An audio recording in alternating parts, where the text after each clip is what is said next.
அவர்களே, முன்னிலை ஏற்றிருக்கின்ற நண்பர் ரமேஷ் அவர்களே, இங்கே சிறப்பாக வருகின்றிருக்கின்ற எங்கள் கீழ்வளூர் ஒன்றியத்தினுடைய வட்டார கல்வி அலுவலர்கள், தலைமை ஆசிரியர் அவர்களே, நாகூர் பள்ளியிலிருந்து வந்திருக்கின்ற நண்பர் சீனு அவர்களே, இப்பள்ளியினுடைய தலைமை ஆசிரியர் அவர்களே, ஆசிரியர் நண்பர்களே, சிறப்பாக வருகின்றிருக்கின்ற பெற்றோர்களே, பெரியோர்களே, எஸ்எம்சி உறுப்பினர்களே, எஸ்எம்சி தலைவர் அவர்களே மற்றும்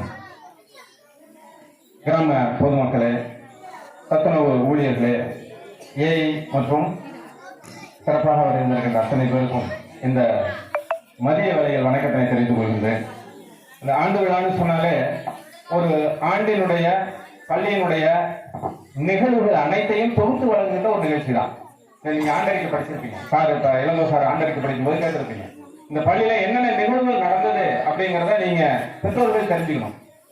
இந்த பெற்றோர்கள் ஏன் தெரிஞ்சுக்கணும்னு சொன்னா, உங்க பிள்ளைங்களுக்கு இந்த ஒரு நாளாவது ஒதுக்கணும். இந்த பிள்ளைங்களுக்காக நீங்க ஒரு நாளாவது ஒதுக்கணும். இந்த ஒரு நாள்ல இந்த செய்திகளை கேட்டுட்டு போனீங்கன்னா, ஆக இந்த பள்ளியில என்னென்ன வந்திருக்கு, இந்த வருஷம் உங்களுக்கு கணினி வகுப்பறை வந்திருக்கு. ஸ்மார்ட் கிளாஸ் போன வருஷம் வந்துச்சு, இந்த வருஷம் கணினி வகுப்பறை வந்திருக்கு. மாணவர்கள் மிக எளிதாக கற்றலை புரிவதற்கு மிகச்சிறந்த வழிமுறைகளை அரசாங்கம் நீங்க செஞ்சுட்டு இருக்காங்க. அதை எப்படி தெரிஞ்சுக்க முடியும்? இந்த விழாக்களுக்கு வந்தாதான் தெரிஞ்சுக்கலாம். இன்னமும் ஆங்கில மோகம், தனியார் பள்ளி மோகம்னு போகக்கூடாதுங்கிறதுக்காக தான்.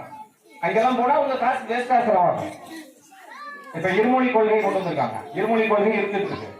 இன்னும் மும்மொழி கொள்கை கொண்டு வந்தாங்கன்னு சொன்னா இன்னும் நிறைய செய்திகளை உங்கள் மாணவர்கள் பெறுவார்கள்.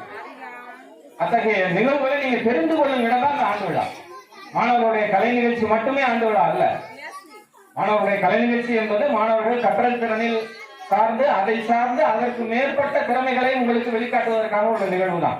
அந்த நிகழ்வுக்காக நீங்க வந்திருக்கிறீங்க. இருந்தாலும் பள்ளியினுடைய வளர்ச்சி என்பது இந்த சார் சொன்ன மாதிரி இந்த ஊரினுடைய வளர்ச்சி. இந்த ஊருடைய வளர்ச்சி தான் நாட்டினுடைய வளர்ச்சி. அப்போ அரசாங்கம் என்ன நினைக்குது? எல்லாரும் படிச்சிடணும், அதான் முக்கியம். இந்த NILPன்னு ஒண்ணு கொண்டு வந்திருக்கோம், புதிய பாரத எழுத்தறிவு திட்டம். என்ன அப்படின்னா, சாக போற கிழவி கூட கையெழுத்து போட தெரிஞ்சிருக்கணும், அதான் முக்கியம். கிழவி சாகும் போது கூட அது கையெழுத்து போடாத தெரிஞ்சிருக்கணும். அப்படி தெரிஞ்சிருந்தாங்கன்னு சொன்னா அவங்க கல்வியினுடைய முக்கியத்தை உணர்கிறாங்க. கல்வியினுடைய முக்கியத்துவம் உணர்ந்தால் தங்களுடைய பிள்ளைகளை கண்டிப்பாக படிக்க வைப்பாங்க. குழந்தைகள் படிச்சுட்டுன்னு சொன்னா ஒரு நற்பண்பு வளரும், நல்லெண்ணம் வளரும், நல்ல நிலை ஏற்படும், எல்லோரும் சேர்ந்து வளருவதற்கான ஒரு வாய்ப்பு ஏற்படும். அதுதான் முக்கியம். அப்ப ஆண்டு விழாங்கிறது சாதாரண விழா அல்ல.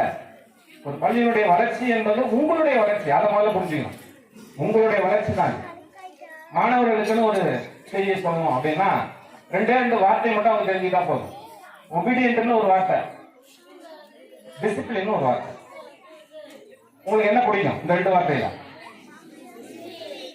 ஒபீடியன்ட் தெரியும், அதனால பிடிக்கும்னு சொல்ல முடியாது. ஒபீடியன்ட் தெரியும். என்னன்னா ஒபீடியன்ட்லயும் நம்ம அடிக்கடி போட்டு பழக்கம். ஒபீடியன்ட் தான் என்ன தெரியுங்களா அர்த்தம்? யார் தெரியுங்களா உருவாக்குனது? அப்பதான் அந்த அர்த்தம் கண்டுபிடிக்க முடியும். அதை உருவாக்குனது ஆங்கிலேயர். அதற்கு முன்பு நம்மளை ஆட்சி செய்தது ஆங்கிலேயர். நம்மளை எப்படி வச்சிருந்தாங்க? அடிமையா வச்சிருந்தாங்க. அப்ப அடிமை தலையின் முதல் வார்த்தை ஒபீடியன்ட். அப்ப இந்த ஒபீடியன்ட்ங்கிற வார்த்தை வந்தாலே நம்ம என்ன அடிமையா இருக்கோம் தான் அர்த்தம். அப்போ யாரோ ஒருத்தர் நம்மள சரி பண்ணிட்டு இருப்பாங்க, நம்மள செயல்பட வைக்கிறாங்க. அப்ப நம்மளா செயல்படலைன்னு அர்த்தம் ஒபீடியன்ட்ங்கிற வார்த்தை. அப்ப டிசிப்ளின்னா நம்மை நாமே செதுக்கிக் கொள்வது, நம்மை நாமே சரி செய்து கொள்வது. அப்ப டிசிப்ளின் முக்கியமா, ஒபீடியன்ட் முக்கியமா? டிசிப்ளின் முக்கியம். அப்ப உங்களை நீங்களே செயல்படுத்திக் கொள்வதற்கான வாய்ப்புகளும் வசதிகளையும் இந்த அரசாங்கம் உங்களுக்கு செய்வதற்கு தயாராக இருக்கிறது. அதுக்குதான் இந்த கணினி கல்வி. இந்த கணினி கல்விங்கிறது ஆசிரியர்கள் தேவையில்லை, ஆசிரியர்கள் உதவிக்கு மட்டும்தான். அவங்க சொல்லிக் கொடுக்கணும் அவசியம் இல்லை, நீங்களே படிச்சுக்கலாம். அவ்வளவு செய்திகள் அந்த கணினியில கொட்டி கிடக்கு. உலகம் முழுவதும் நீங்க எங்க இருந்தபடியே பார்த்துடலாம், வீட்டுல இருந்து பார்க்க முடியாது. அந்த ஒரு நிலைப்பாட்டை இன்னைக்கு அரசாங்கம் உங்களுக்கு எல்லாம் செஞ்சு கொடுக்குறாங்க.